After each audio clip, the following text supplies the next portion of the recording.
नमस्कार साथियों, आप सभी का स्वागत है मेरे इस YouTube चैनल पर। आज हम बात करेंगे मंगल ग्रह के बारे में। 5वें नंबर पर जो हमारा सब्जेक्ट है वह है ग्रह देव मंगल, जिसे हम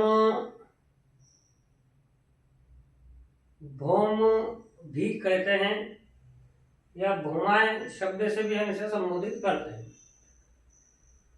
जितने भी मंगल ग्रह के कारक हैं वे सब यहाँ बोर्ड पर मैंने लिख रखे हैं।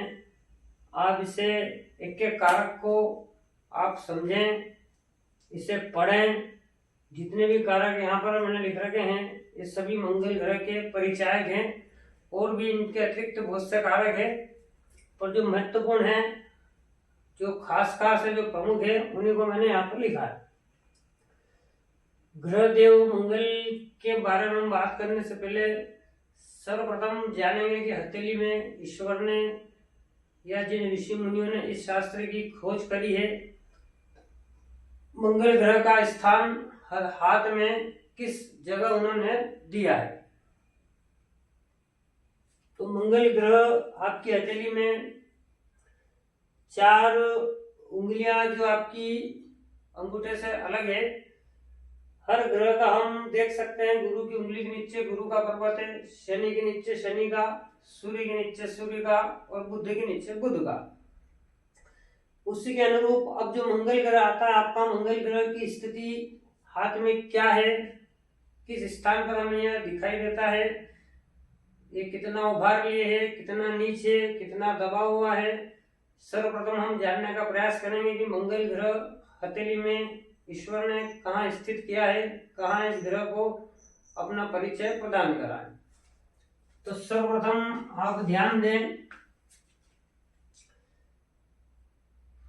जो आपकी मस्तिष्क रेखा गुरु पर्वत और अंगूठे के बीच से या गुरु पर्वत के सन्निकट से निकलती है, ये होती है आपकी मस्तिष्क रेखा। एक रेखा जो इसी के सेपरेट नीचे आती है, मणिबंध रेखाओं को देखती है, उसे हम कहते हैं जीवन रेखा।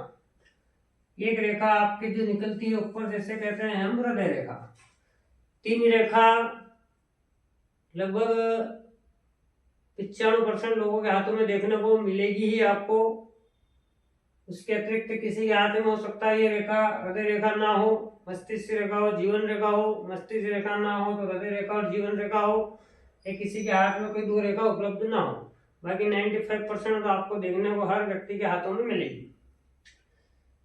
हम बात कर रहे हैं मंगल ग्रह को हम कैसे पहचाने, हथेली में इसकी क्या स्थिति है या किस स्थान पर स्थित है, कहाँ पर इसे मंगल ग्रह की ईश्वर ने हमें सूचना दी है कि हथेली में इस स्थान पर होगा।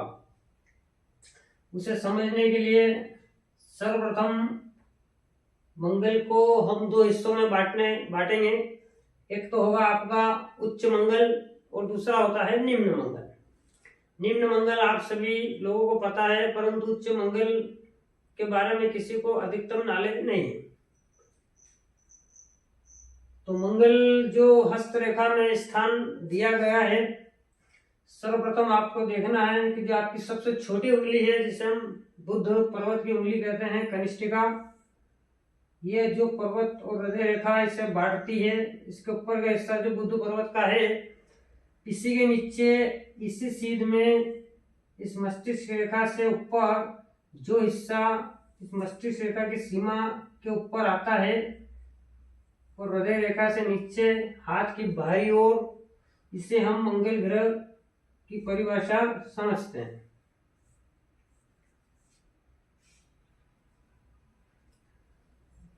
बुध पर्वत हृदय रेखा से नीचे और मस्तिष्क रेखा से ऊपर जो इस उंगली की सीध में जगह आपके हथेली में बचती है, उसे हम मंगल ग्रह की संज्ञा देते हैं।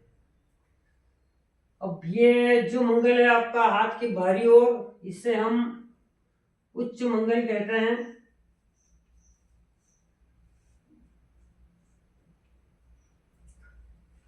ये स्थिति होती है आपके उच्च मंगल ग्रह की।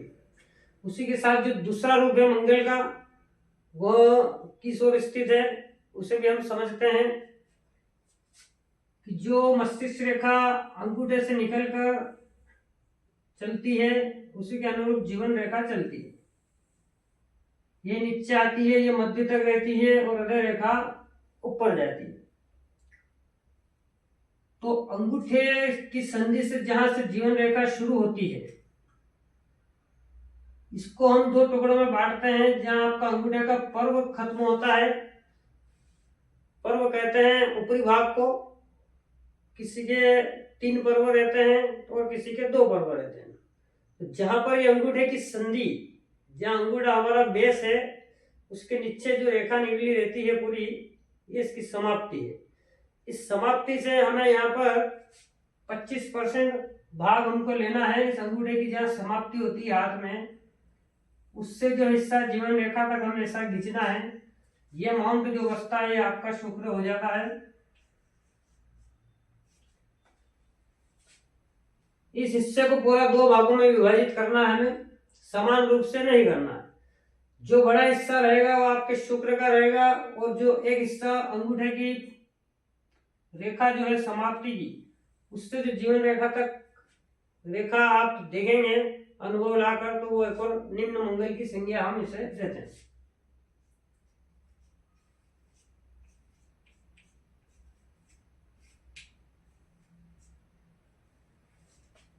एक होता है आपके उच्च स्थिति में मंगल और एक होता है आपके निम्न स्थिति में मंगल। निम्न स्थिति सभी लोगों को पता है, क्योंकि वैवाहिक दोष जो आज उत्पन्न है, मंगल मांगलिक दोष, उसी के चलते सभी को ध्यान है। मंगल का बॉडी में जो तत्व रहता है उसी के कारण विवाह देर से होता है, होने के बावजूद में भी बहुत सारी चीजें गड़बड़ा जाती है वैवाहिक जीवन में। उसी के संबंध में जो निम्न मंगल की स्थिति होती है सभी को पता है, परंतु उच्च मंगल के बारे में कोई जानता नहीं।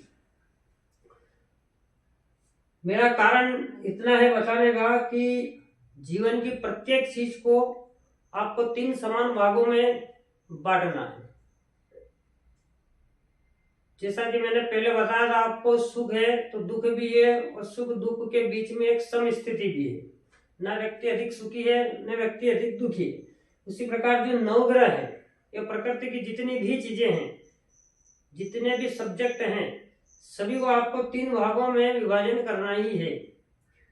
एक उसकी होती है उच्च स्थिति, एक होती है मध्य स्थिति और एक होती है निम्न स्थिति। तीनों कैटेगरी से जो प्रकृति के गुण है, 3 गुण त्रिगुण, जिससे हम बंधे हुए हैं, सतरज और तम, तीनों को हमें बैलेंस कर चलना है। उसी के अनुरूप हर व्यक्ति का, हर पदार्थ का, हर जीव का स्वभाव पल पल बदलेगा, बदलता रहता है, यह निश्चित ही है, इसमें कोई संशोधन नहीं हो सकता। तो जो मंगल ग्रह है, एक मंगल आपके उच्च स्थिति का है, बलवान है, अच्छा है। एक मंगल आपके निम्न स्थिति का है, जो कमजोर है, निम्न स्थिति में है, अशुभ है। और एक स्थिति आएगी इसकी सम भाव में, ना अधिक उच्च ना अधिक नीच स्थिति। हम फिलहाल 2 चीजों को भी समझ रहे हैं, एक तो मंगल उच्च और एक निम्न मंगल। उच्च मंगल का स्थान हथेली में बाहरी तरफ, और निम्न मंगल का स्थान आपके अंगूठे के समीप शुक्र पर्वत से ऊपर। ये 2 जगह मंगल की उच्च और नीच हथेली में ऋषि मुनियों द्वारा, सामुद्रिक शास्त्र द्वारा जो अध्ययन किया गया है, उस अनुरूप हमें मिली हुई है।